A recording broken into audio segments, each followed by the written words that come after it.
এটা হলো অটল সেতু, মুম্বাইতে অবস্থিত ভারতের লংগেস্ট সি ব্রিজ, যেটাকে দেখে লোকজনের তো GTA 5 এর মতো ফিল এসছে। ইভেন কমেন্ট সেকশনে অনেকে কনফার্মও করেছে এটা কি রিয়েল নাকি এটা AI জেনারেটেড। আর এগুলো আমাদের ভারতেরই বিভিন্ন শহর বা গ্রামের রাস্তা, এমন রাস্তা যেখানে নতুন গাড়ি বা বাইক নিয়ে বেরোতে হলে মনের মধ্যে যেন একটা টেনশন থেকেই যায়। মানে একদিকে তৈরি হচ্ছে ওয়ার্ল্ড ক্লাস লেভেলের এই হাইওয়ে এক্সপ্রেসওয়ে, আর অন্যদিকে আমাদের লোকালিটিতে রাস্তার এই হাল, যেগুলো কারো চোখে পড়ে না, মানে কারোরই চোখে পড়ে না।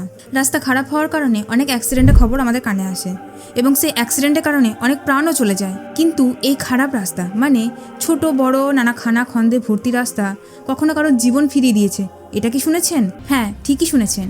ঠিক এই ঘটনাটাই ঘটেছে হরিয়ানার গুরুগ্রামে। 70 বছর বয়সের এক ব্যক্তিকে হসপিটাল থেকে ডেড ডিক্লেয়ার করে দেওয়ার পরে যখন তাকে অ্যাম্বুলেন্সে করে নিয়ে আসা হচ্ছিল এরকমই খানাখন্দে পরিপূর্ণ একটা রাস্তা দিয়ে, তখন সেই রাস্তার ঝাঁকুনিতে তার পালস, মানে যেটা বন্ধ হয়ে গেছিল সেটা নাকি পুনরায় চলতে থাকে, সে পুনরায় জীবন ফিরে পায়। মনে হয় এটাই দুনিয়ার প্রথম কেস যেখানে খারাপ রাস্তা কারোর প্রাণ ফিরিয়ে দিয়েছে। ঘটনাটি প্রকাশ্যে আসার পর অবশ্য এর ওপর অনেক মিম তৈরি হয়েছিল। আমাদের এখানে কিছু রাস্তার অবস্থা তো এতটাই খারাপ যে বর্ষাকালে ঠিকভাবে হেঁটেও যাওয়া যায় না। আর এখানে সিভিক প্ল্যানের কথা তো বলাই বাহুল্য। দেখা যায় রাস্তা তৈরি হয়ে গেছে, তারপরে মনে পড়ছে পাইপলাইন দেওয়া হয়নি, তাহলে সেই রাস্তা আবার খোঁড়া হলো, সেখানে পাইপলাইন দেওয়া হলো, রাস্তা সেইভাবেই পড়ে থাকলো। দেখা যায় এই সমস্ত ক্ষেত্রে রাস্তা খোঁড়ার কাজ শুরু হয় কখন? বর্ষার আগে। আর রাস্তা কমপ্লিট হবে কখন? না 5 বছর বাদে, যখন সামনে ইলেকশন চলে আসে ঠিক তখন।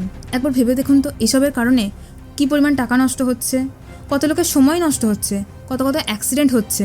তারপরে এই খানাখন্দের কারণে রাস্তা যে ধুলো মাটি হচ্ছে, সেগুলোর কারণে যে এয়ার পলিউশন হচ্ছে, সেটার কথাও তো ভাবতে হবে। এগুলো কিন্তু কারোর চোখেই পড়ে না, না পলিটিশিয়ানদের, না মিনিস্টারদের, আর না গভর্নমেন্টের।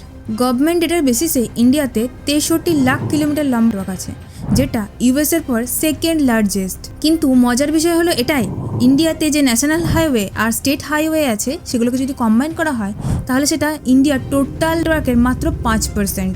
আর এই 5% রোডেই অ্যাক্সিডেন্ট হয় প্রায় 50%-এরও বেশি। একটা রিপোর্ট বলছে 2022 সালে দেশে প্রায় 4.5 লাখ অ্যাক্সিডেন্ট হয়েছে এবং অ্যাক্সিডেন্টের কারণে মৃত্যু হয়েছে 1.5 লাখেরও বেশি। তবে নিঃসন্দেহে একটা কথা বলা যেতে পারে, এই ওয়ার্ল্ড ক্লাস রোডে যে 50% বেশি অ্যাক্সিডেন্টের কথা বলা হচ্ছে সেটা কিন্তু ছোটো বড়ো গর্তের কারণে নয় নিশ্চয়ই, সেখানে মেনলি স্পিডটা ফ্যাক্টর আছে, এছাড়াও আরও অন্য কারণ আছে। কিন্তু বাকি 50% যে অ্যাক্সিডেন্ট হয় সেটা তো নর্মাল রোডেই হচ্ছে না। আর নর্মাল রোডে এই অ্যাক্সিডেন্টের কারণ এই চার্ট থেকে ভালো করে বোঝা যাবে। এখানে দেখা যাচ্ছে 9,000-এরও বেশি অ্যাক্সিডেন্ট হয় রাস্তায় কাজ চলার কারণে, আর 3,500-এরও বেশি অ্যাক্সিডেন্ট হয় রাস্তায় যে ছোটো বড়ো গর্তগুলো আছে সেগুলোর কারণে। এখানে প্রশ্ন একটাই, আমরা যদি এই ওয়ার্ল্ড ক্লাস লেভেলের হাইওয়ে এক্সপ্রেসওয়ে এত তাড়াতাড়ি এত সুন্দরভাবে বানাতে পারি, তাহলে নর্মাল রোড বানানোর ক্ষেত্রে এই স্কিল, এই এক্সপিরিয়েন্স কোথায় গায়েব হয়ে যায়? ये स्थिति सड़क की है, मैं हाथों से खोद रहा हूँ। তবে এটা বুঝতে হলে আপনাকে সর্বপ্রথম জানতে হবে এই যে সমস্ত রাস্তাগুলো এগুলো বানানোর বা মেনটেন করার রেসপন্সিবিলিটি কার। যেমন ন্যাশনাল হাইওয়ে এক্সপ্রেসওয়ে এগুলোর রেসপন্সিবিলিটি থাকে NHAI এর হাতে, বর্ডার রোডের রেসপন্সিবিলিটি থাকে BRO, বর্ডার রোড অর্গানাইজেশনের হাতে, আর স্টেট হাইওয়ে রেসপন্সিবিলিটি থাকে স্টেট গভর্নমেন্টের হাতে। এবং এর থেকে ছোট যে রাস্তাগুলো সেগুলো কার রেসপন্সিবিলিটিতে থাকবে সেটা ভ্যারি করে স্টেট টু স্টেট। মানে যদি ভারতের রাজধানীর কথা বলি, মানে দিল্লিতে 60 ফিটের যে রাস্তাগুলো সেগুলো মেনটেন করে মিউনিসিপ্যালিটি, 60 ফিটের কম রাস্তাগুলো মেনটেন করে PWD। काफ़ी फैला हुआ बिजनेस है। অ্যাকচুয়ালি এখানে মেন প্রবলেম দুটো। Problem number 1, inter agency coordination. একের অধিক এজেন্সি যখন কোনো একটা কাজে ইনভলভ হয়েছে, যে মিউনিসিপ্যালিটি, PWD, DDA এরা ঠিকই করতে পারে না যে রাস্তাটা অ্যাকচুয়ালি কার আন্ডারে পড়ছে।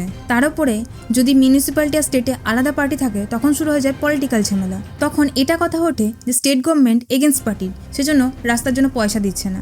আর যদি মিউনিসিপ্যালিটি আর স্টেট গভর্নমেন্ট একই পার্টির হয় আর সেন্ট্রাল যদি হয় অন্য পার্টির, তখন এটা কথা ওঠে যে সেন্ট্রাল গভর্নমেন্ট থেকে টাকা আসছে না, রাস্তার কাজ কি করে হবে।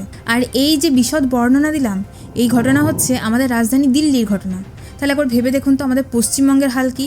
আবার এটাও দেখেছেন নিশ্চয়, কোনো একটা সরকারি কাজে যখন একের বেশি অফিস ইনভলভ হয়ে যায় তখন সে কাজের রেসপন্সিবিলিটি যেন কারোরই থাকে না, কিন্তু লুটের টাকা সবার টেবিলে সমানভাবে পৌঁছে যায়। আবার একটা ঘটনা যেটা হয়তো আপনি নিজে জানেন বা ভুক্তভোগী, যে ছোট্ট একটা সরকারি কাজ করানোর জন্য আপনি হয়তো আপনার কর্মক্ষেত্রে একদিনের জন্য ছুটি নিয়েছেন, সে কাজটা আপনি করে ফেলবেন একদিনের মধ্যে, এটা আপনি ভেবেছেন, কিন্তু সম্ভব না অনেক ক্ষেত্রেই। যখন আপনি সরকারি অফিসে পৌঁছাবেন দেখবেন জনৈক কর্মচারী চেয়ারে নেই, হয় তিনি ছুটিতে আছেন আর নতুবা তিনি টিফিন ব্রেকে আছেন। এবার সমস্ত কাজ মিটিয়ে ওই জনৈক কর্মচারী যখন আবার তার চেয়ারে ফিরে আসেন তখন হয়তো তিনি আপনাকে বলবেন যে এই কাজ তো এই অফিসে হয় না, আপনি অমুক অফিসে যান। আপনি ওনার কথা মতো অমুক অফিসে গেলেন, সেখান থেকেও হয়তো আপনাকে 3 নম্বর কোনো অফিসে পাঠানো হলো। আপনি এইভাবেই ঘুরতে থাকুন, মানে যে কাজের জন্য আপনি একদিনের ছুটি নিয়েছিলেন সে কাজ আপনার একদিনে হলো না হয়তো, অনেক ক্ষেত্রেই দেখা যায় এটা। আর যদি আপনি ভুল করে এটা বলে ফেলেন যে আপনি কাজের একদিনে ছুটি নিয়ে এসেছেন, দয়া করে আমার কাজটা একটু তাড়াতাড়ি করে দিন, তাহলে যেন ওরা মনে হয় ইচ্ছা করেই আরও দেরি করে কাজটা, মানে আপনার ধৈর্যের পরীক্ষা নিচ্ছে আর কি। আসলে আমাদের সমাজে এমন কিছু সরকারি কর্মচারী আছেন যারা নিজেদেরকে হয় ভগবানের উপরওয়ালা মনে করেন, আর না হলে বাকি যে মানুষজন তাদেরকে মানুষ বলেই গণ্য করেন না। শুনতে খারাপ লাগলেও এটাই কঠিন বাস্তব। Problem number 2, urban planning.